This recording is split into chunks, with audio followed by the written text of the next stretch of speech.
ഒരിക്കലൊരു ഗുരു ശിഷ്യന്മാരോട് ഒരു ചോദ്യം ചോദിച്ചു. മനുഷ്യർ ദേഷ്യപ്പെടുമ്പോൾ എന്തുകൊണ്ടായിരിക്കും ഉച്ചത്തിൽ സംസാരിക്കുന്നത്? ഏറെ നേരത്തെ കൂടിയാലോചനകൾക്ക് ശേഷം ശിഷ്യന്മാർ മറുപടി പറഞ്ഞു. മനസ്സിൽ വല്ലാത്ത ദേഷ്യം വരുമ്പോൾ മനസ്സിൻ്റെ ശാന്തത നഷ്ടപ്പെടും.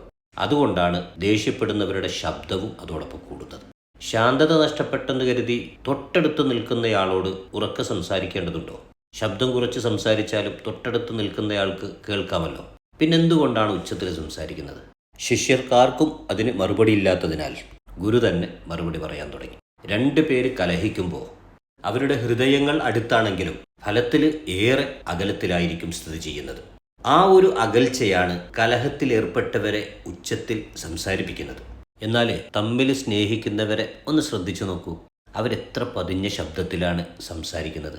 ഹൃദയം കൊണ്ടടുത്തവർക്ക് പലപ്പോഴും ഭാഷയുടെ ശബ്ദത്തിൻ്റെ ആവശ്യമില്ലാതെ നോട്ടം കൊണ്ടുപോലും അവർ പറയാൻ ഉദ്ദേശിച്ച ആശയം കൈമാറാൻ സാധിക്കും. മനസ്സുകൾ നന്നാക്കി ഹൃദയങ്ങളടുത്ത് ബന്ധങ്ങൾ ഊഷ്മളമാവട്ടെ.